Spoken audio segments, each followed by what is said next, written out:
সূরা number 17 আয়াত number 37 ডান দিকের পৃষ্ঠা 10 নম্বর লাইন।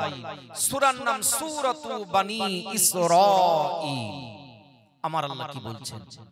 বিসমিল্লাহির রহমানির রহিম। ওয়ালা তামশি ফিল আরদি মারহা ইন্নাকা লান তাখলিকাল আরদা ওয়ালান তাবলুগাল জিবালা তুলা। আমার আল্লাহ রাব্বুল আলামিন বলেন, তোমরা দম্ভ ভরে অহংকারের সঙ্গে অহমিকার সঙ্গে ওয়ালা তামশি ফিল আরদি মারহা, অহংকারের সঙ্গে তোমরা জমিনে চলাফেরা করো না। আমার জমিনে তোমরা দম্ভ ভরে ঔদ্ধত্যের সঙ্গে অহংকারের সঙ্গে যেন বিচরণ করবে না। ইন্নাকা লান তাখলিকাল আরদা, তোমরা তোমাদের পদভারে কখনো ভূপৃষ্ঠকে বিদীর্ণ করতে পারবে না। তোমাদের পায়ের ভারে পায়ের চাপে পায়ের আঘাতে কখনো তোমরা আল্লাহর জমিনকে ফাটিয়ে দিতে পারবে না, বিদীর্ণ করে ফেলতে পারবে না। ওয়ালান তাখলুকাল জিবালা তুলা, আর কখনো উচ্চতায় তুমি কখনো ওই পাহাড় সম হতে পারবে না। পাহাড়ের মতো ওই রকম উঁচু তুমি হতে পারবে না, উচ্চতায় ওই জায়গায় পৌঁছাতে পারবে না। সুতরাং খবরদার, তুমি যেন অহংকারের সঙ্গে চলাফেরা করবে না, খবরদার যেন অহংকার করবে না। এই প্রসঙ্গে আমার আল্লাহ রাব্বুল আলামিন কোরআন পাকের অন্যত্র জানিয়ে দিয়েছেন, আমি গুনাহগার, তরিকুল ইসলাম আমার কথা নয়, আল্লাহর কোরআনে পাকের কথা। পারা নাম্বার 14 সূরা নাম্বার 16 আয়াত নাম্বার 29 বাম দিকের পৃষ্ঠার 5 নাম্বার লাইন। সূরার নাম সূরাতুন নাহাল। আল্লাহর কোরআনে পাক খুলে দেখে নিন, মহান রব্বে করিম আমার আল্লাহ কি উপায় হবে অহংকারীদের সেটা বর্ণনা করতে যে আমার আল্লাহ জানিয়ে দিলেন। আমার আল্লাহ রাব্বুল আলামিন অহংকারীদের সম্পর্কে আল্লাহ বলছেন, ফাদখুলু আবওয়াবা জাহান্নাম খালিদিনা ফিহা ফালাবিসা মাসওয়াল মুতাকাব্বিরিন। অহংকারীদেরকে আল্লাহ বলবেন, ফাদখুলু, দাখিল হয়ে যাও, তুমি প্রবেশ করো আবওয়াবা জাহান্নামা, জাহান্নামার দরজা সমূহ দিয়ে। জাহান্নামার যে দরজাগুলো রয়েছে ওই জাহান্নামার দরজা দিয়ে তুমি জাহান্নামায় প্রবেশ করো। খালিদিনা ফিহা, আর ওই জাহান্নাম হলো তোমার জন্য স্থায়ী আবাসস্থল। ওই জাহান্নামায় তুমি স্থায়ী ভাবে বসবাস করবে, জাহান্নামে তুমি থাকবে। ফালাবিসা মাসওয়াল মুতাকাব্বিরিন, দাম্ভিক যারা হয়, অহংকারী যারা হয়, তাদের আবাসস্থল কতই না নিকৃষ্ট। সব থেকে নিকৃষ্টতম স্থানে ওই কঠিন জাহান্নামের ভিতরে অহংকারীদের জায়গা হবে। সুতরাং দুনিয়াতে অহংকার করা যাবে না। মনে রাখতে হবে অহংকারীর ঠিকানা, অহংকারীর চিরস্থায়ী বাসস্থান, অহংকারীর যে জায়গা হবে, একটু আওয়াজ দিয়ে বলবেন তাহলে ওই জায়গাটার নাম কোন জায়গা?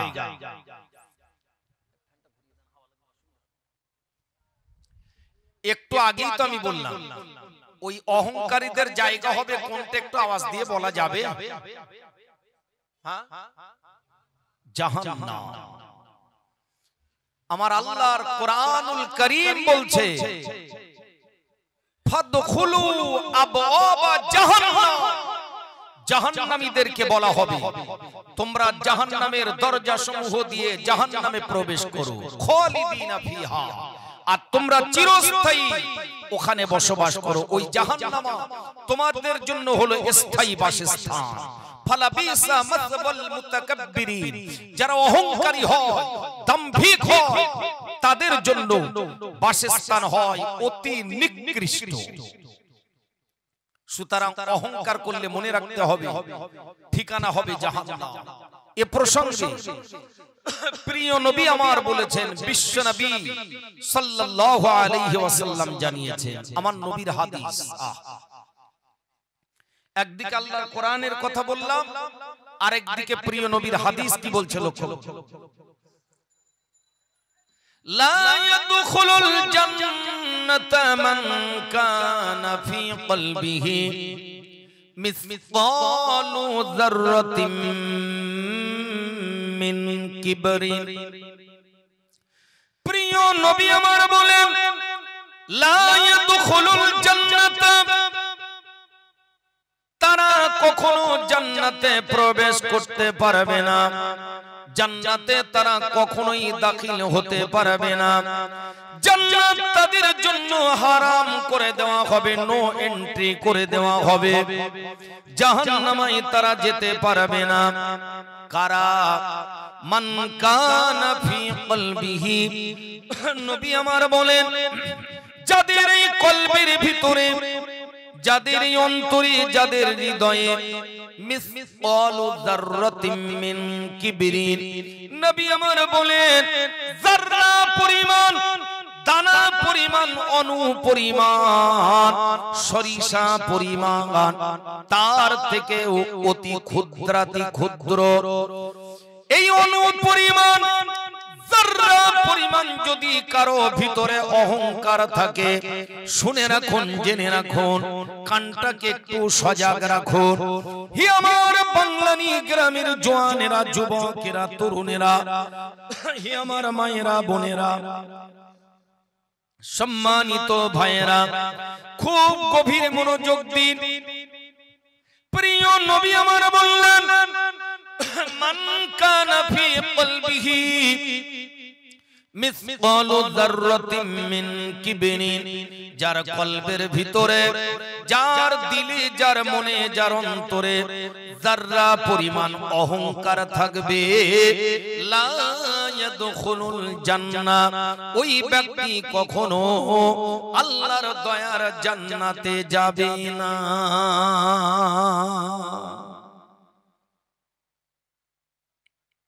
আমার কথা বোঝা গিয়েছে?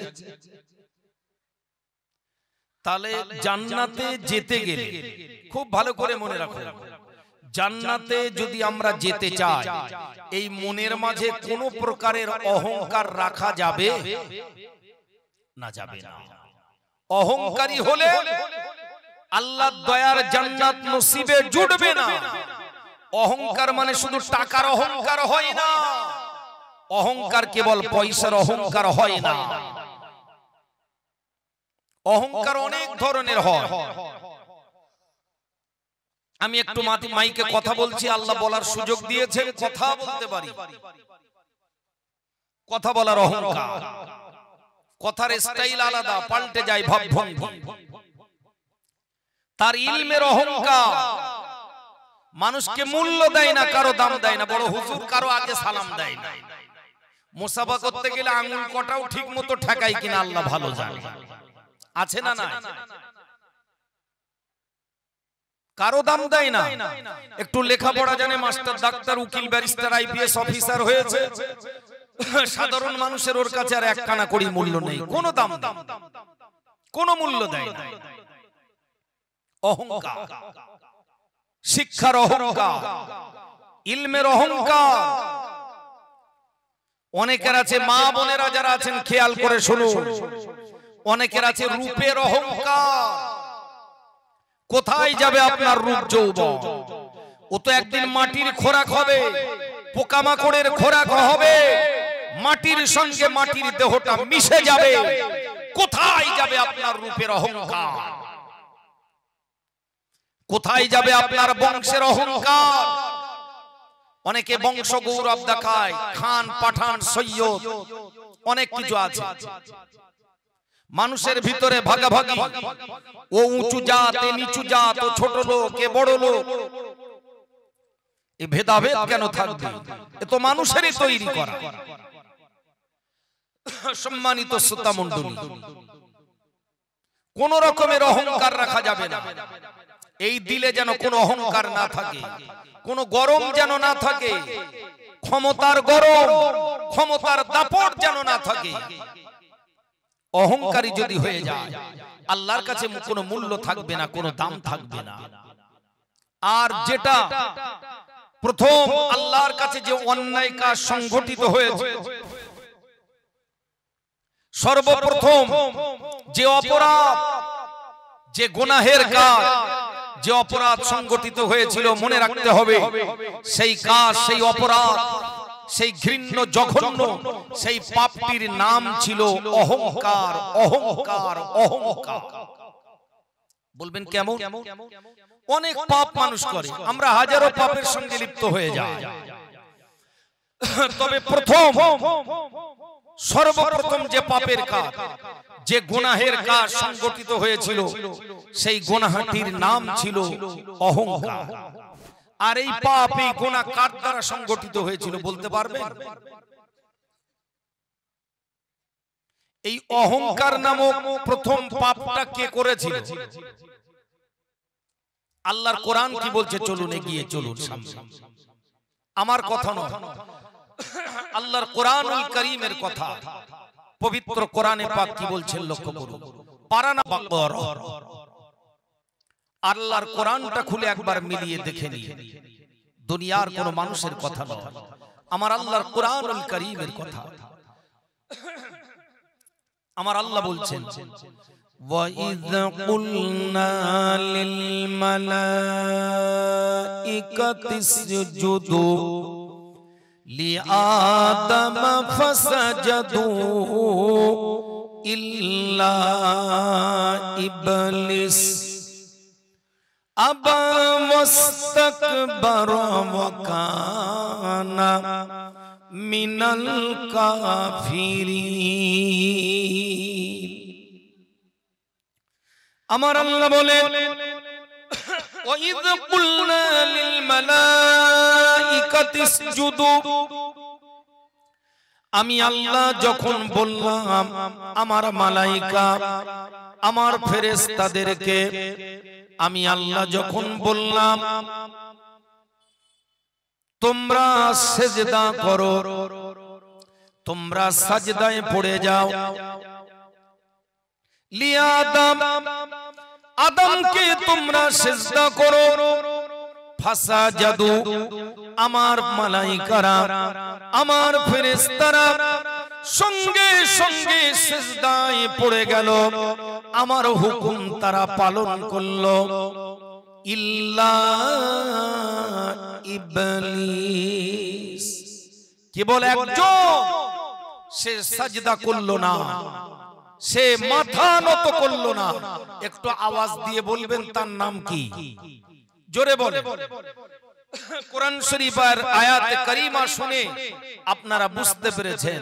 আল্লাহ বললেন, ওয়াইয কুলনা লিল মালাইকাতি ইসজুদু লিআদম, আমি আল্লাহ আদমকে সিজদা করতে বললাম, আমার ফেরেশতাদেরকে ফাসজাদু, সঙ্গে সঙ্গে তারা সাজদায় পড়ে গেল।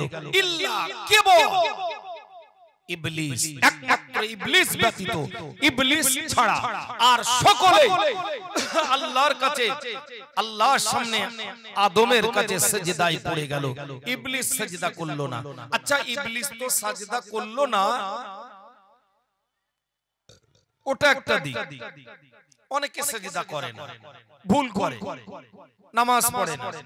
নামাজ পড়া মানেই তো সিজদা করা, নামাজে দাঁড়ালেই তো সিজদা করতে হয়। অনেকে সিজদা করে, মনে রাখতে হবে যারা সিজদা করে না, সেদিন আল্লাহ সিজদা করতে বলেছিলেন, ইবলিস সিজদা করেনি। আজকের যারা আল্লাহর হুকুম অমান্য করছেন, আমার আল্লাহ সিজদার জন্য আমাদেরকে বারবার তাগিদ করেছেন। কুরআনুল কারীমের ভিতরে একবার নয়, দুইবার নয়, তিনবার নয়, চারবার নয়, ছোট বাচ্চা থেকে একজন বৃদ্ধ মানুষ পর্যন্ত সকলের জানা আছে, মুখস্থ আছে। ভাই একটু বলবেন কোরআনে পাকে আমার আল্লাহ নামাজের কথা, সিজদা দেওয়ার কথা মোট কতবার আল্লাহ বলেছেন? বলেন বলেন। 82 বার কিসের কথা বলা হয়েছে? জোরে বলতে পারবেন না? নামাজের কথা আল্লাহ 82 বার বলেছেন। আর দৈনিক কত ওয়াক্ত নামাজ আল্লাহ ফরজ করেছেন? 5 ওয়াক্ত। ইবলিসকে একটা সিজদা করতে বলেছিল, খুব ভালো করে মনে রাখুন। ইবলিসকে আল্লাহ একটা সাজদার জন্য বলেছিলেন, ইবলিস সিজদা করেনি। আর যারা দৈনিক আমার আল্লাহ 5 ওয়াক্ত নামাজ ফরজ করেছেন, ফজরে 2 রাকাত, জোহরে 4 রাকাত, আসরে 4, মাগরিবে 3, আর এশার নামাজ ফরজ কত রাকাত? 4 রাকাত। আমার আল্লাহ এই নামাজগুলো ফরজ করেছেন, তাহলে সিজদা একবার ফরজ নয়, আমাদের জন্য কতবার ফরজ হচ্ছে হিসাব করুন। আর ইবলিসকে আল্লাহ একবার সিজদার কথা বলেছিলেন, ইবলিস সিজদা করেনি। ইবলিস সিজদা না করার কারণে যদি সে বিতাড়িত হয়, আল্লাহর রহমত থেকে বঞ্চিত হয়ে যায়, সে যদি লানত প্রাপ্ত হয়, অভিশাপ প্রাপ্ত হয়ে যায়, আজকে আমরা আল্লাহর 5 বারের হুকুমটাকে জীবন ভোর যারা 50, 60, 70 বছর বয়স পর্যন্ত যারা আল্লাহর সাজদার হুকুমটাকে অমান্য করে চলেছে, তাদের জন্য আল্লাহর তরফ থেকে কি শাস্তি হওয়া দরকার নিজের বিবেকটার কাছে একবার প্রশ্ন করুন। ফেরেশতারা সাজদায় পড়ে গেলে, যারা সাজদা করছে আল্লাহর কাছে, এই মানুষগুলোর মর্যাদা ফেরেশতাদের সমতুল্য। আর যারা সিজদা করে না, একটু আওয়াজ দিয়ে বলবেন ওরা কার দলভুক্ত? আসলে ইবলিসের দলভুক্ত। ইবলিস সিজদা করে। আজকে যারা সিজদা করছে না, এরা তো পক্ষান্তরে ইবলিসেরই দলভুক্ত, তারই দলভুক্ত, তারই ওই একই সারিতে কিয়ামতের দিন তাদের তো হাসর নাসর হওয়ার কথা। তবে একটা জায়গায় হয়তো পার পাওয়া যাবে, একটু বাঁচার লাইন থাকবে। যদি কেউ সিজদা না করার পর, নামাজ না পড়ার পরে সে যদি অনুতপ্ত হয়, আমি নামাজ পড়তে পারিনি, এটা আমার ভুল, এটা আমার অপরাধ। মাওলানা সাহেব কিছু মনে করবেন না, আপনি নামাজ পড়ার কথা বলেছেন, আমি পড়তে পারি, সত্যি আমি ভুল করেছি, দোয়া করুন, আমি ইনশাআল্লাহ নামাজ ধরছি, আমি নিয়ত করছি কাল থেকে নামাজ পড়ব। ব্যাপারটা ভিন্ন। হুজুর কিছু মনে করবেন না, আমি নামাজ পড়তে পারিনি, ইনশাআল্লাহ পরবর্তী ওয়াক্ত থেকে আর নামাজ ছাড়বো না, কাজা করব না। ব্যাপারটা ভিন্ন। কিন্তু নামাজ কাজা করার পরে, নামাজ ছেড়ে দেওয়ার পরে কেউ যদি জিদ করে বলে নামাজ পড়িনি, তো কি এমন জাত গিয়েছে? নামাজ পড়লে কি সব হয়ে যায় নাকি? আগে মন ঠিক করো, তারপরে নামাজ পড়ো। এই রকম কথা অনেকে বলে কি নামাজ পড়লে সব হয়, আগে মন ঠিক করো। ছি ছি, কত বড় শয়তানি কথা। আমি নামাজ পড়ি না তাই আমার মন ঠিক আছে, ঈমান ঠিক আছে। আমি ওসব হুজুরদের কথা মানিনি। ব্যাস আপনার ঈমান ঠিক থাকলো কিনা একটু মুফতি সাহেবদের কাছ থেকে ফতোয়া জেনে নেবে, ঈমান হারা হয়ে যাবে, বেঈমানের খাতায় নাম লেখা হয়ে যাবে। আরে যদি আপনি অস্বীকার করেন, আপনি যদি ইনকার করেন, আপনি যদি তুচ্ছ তাচ্ছিল্য করে উড়িয়ে দেন, পড়তে পারেননি একটা অপরাধ, অনুতপ্ত হন, আল্লাহর কাছে ক্ষমা চান, আল্লাহ চাইলে ক্ষমা করবে। কিন্তু এই অপরাধ করার পরে আপনি যদি জিদ ধরে যা করেছি বেশ করেছি, পড়িনি তো কি হয়েছে, কি এমন জাত গিয়েছে, আমি ওসব মানি নে, এ কথা যদি বলেন আপনার ঈমান নিয়ে টানাটানি দেখা দেবে। শয়তান ইবলিস ওই কাজটাই করেছে, ওটা ইবলিসের গুনাহগুণ। ইবলিস তো সিজদা করলো না, আরো কি করলো, আবা ওয়াস্তাকবারা ওয়া কানা মিনাল কাফিরিন। আবা অস্বীকার করলো, অমান্য করলো। আল্লাহ সাজদা করতে বললেন, ইবলিস সাজদা করলো না, আল্লাহর হুকুমকে অমান্য করলো, ওয়াস্তাকবারা, এবং সে অহংকার করলো, ঔদ্ধত্য দেখালো, অহমিকার সঙ্গে আল্লাহর কথাটাকে প্রত্যাখ্যান করলো। পরিণাম কি হয়ে গেল লক্ষ্য করুন, ওয়াকানা মিনাল কাফিরিন, সে কাফিরদের অন্তর্ভুক্ত হয়ে গেল। সিজদা যদি না করা হয়, কাফিরদের অন্তর্ভুক্ত হয়ে যেতে হবে। নবীজি বলেছেন কাফির আর মুমিন এই দুজনের মাঝখানে ফারাক হলো নামাজ। নামাজ নামাজ আল্লাহর কাছে সাজদা দেওয়া, মহান রব্বে কারীমের দাসত্বের বহিঃপ্রকাশ ঘটানো, আল্লাহর কাছে মাথাটা নত করা, নাক আর কপালটা ঠেকিয়ে সিজদা করা, এই নামাজ আদায় করা কাফির আর মুমিনের মাঝখানে পার্থক্য নির্ণয় করে দেয়। আর আমার আল্লাহ বললেন ইবলিস সে সিজদা করলো না, আবা অস্বীকার করলো, ওয়াস্তাকবারা অহংকার করলো, অহংকার করলো, ওয়া কানা মিনাল কাফিরিন, ফলে সে কাফেরদের অন্তর্ভুক্ত হয়ে গেল। যদি সিজদা না করা হয়, আল্লাহর ফরজ হুকুম নামাজটাকে যদি ইচ্ছাকৃত ভাবে ছেড়ে দেওয়া হয়, আর যদি আপনি সেটাকে অস্বীকার করেন, অহংকার করে, অহমিকার সঙ্গে, ঔদ্ধত্যের সঙ্গে যদি আপনি প্রত্যাখ্যান করেন, তাহলে মনে রাখতে হবে ইবলিসের ন্যায় কাফিরদের অন্তর্ভুক্ত হয়ে যেতে হবে। এ কথা আমার কথা নয়, এ কথা আমার আল্লাহর কোরআনুল কারীমের কথা। সুতরাং আমি নিবেদন করব, খবরদার, ভুল আমরা করতে পারি, অপরাধ আমরা করতে পারি, আমরা ভুল করার পরে অনুতপ্ত হব। নবী আদম আলাইহিস সালাম ভুল করে ফেললেন। আপনারা জানেন গন্ধম ফল বা যে ফলই বলি, ও গন্ধম ফল হোক বা অন্য কোনো ফল হোক, একটা ফল নিষিদ্ধ ফল আল্লাহ হারাম করলেন, নিষেধ করে দিলেন। ইবলিস শয়তান এসে কুপ্ররচনা, ধোঁকা দিতে লাগলো, সেই ধোঁকায় পড়ে ফলটা খেয়ে ফেলল, একটা ভুল হয়ে গেল, পরিণাম জান্নাত থেকে বহিষ্কৃত হতে হলো। বহিষ্কার হওয়ার পরে তিনি কি করলেন, আদম নবী আলাইহিস সালাম আমাদের আদি পিতা, তিনি ভুল করলেন, সঙ্গে সঙ্গে আল্লাহর কাছে ক্ষমা চাইলেন। রব্বানা, আমরা দোয়া করি না, ও দোয়াটা কে করেছিলেন, রব্বানা যালামনা আনফুসানা ওয়া ইল্লাম তাগফির লানা ওয়া তারহামনা লানাকুনান্না মিনাল খাসিরিন। এই দোয়াটা তো আদম নবী আলাইহিস সালাম করেছিলেন। আদম নবী আলাইহিস সালাম ভুল করে ফেললেন,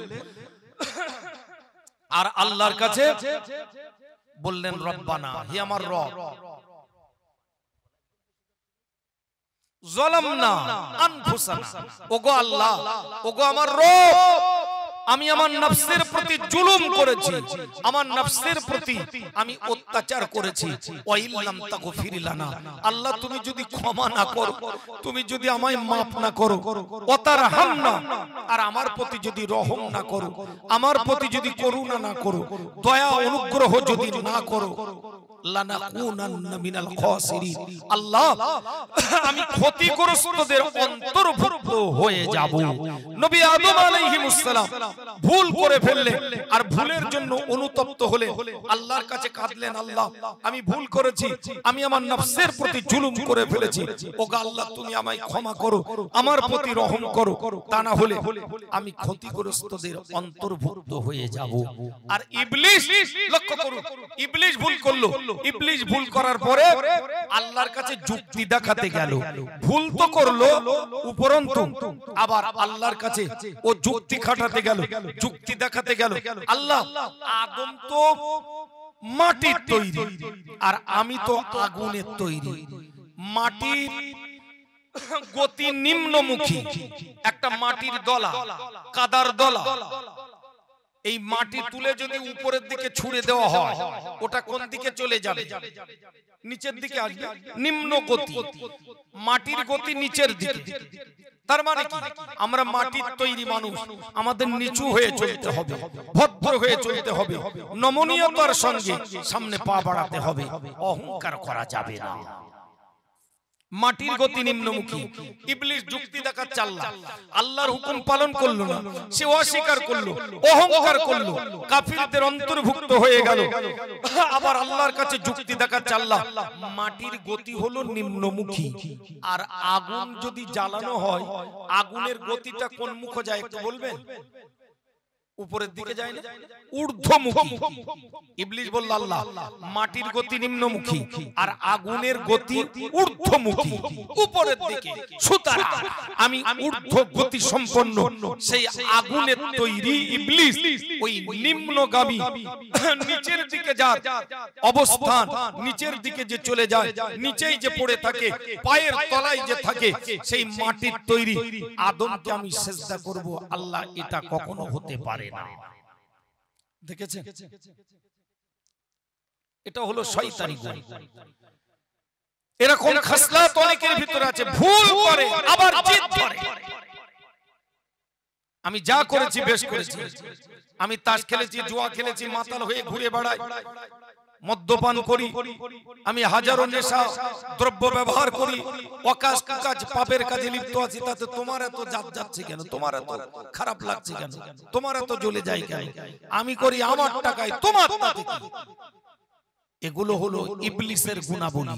অপরাধ করার পরেও ভুল স্বীকার করে না, যে ভাই হ্যাঁ সত্যি আমি ভুল করে ফেলেছি, আপনি ঠিকই বলেছেন, আমি আর কোনোদিন এ ভুল করব না, আমি সত্যি আমি লজ্জিত, আমি আল্লাহর কাছে ক্ষমা চাচ্ছি। এটা হলো আদম নবীর গুণাবলী। তিনি ভুল করলেন, আল্লাহর কাছে ক্ষমা চাইলেন।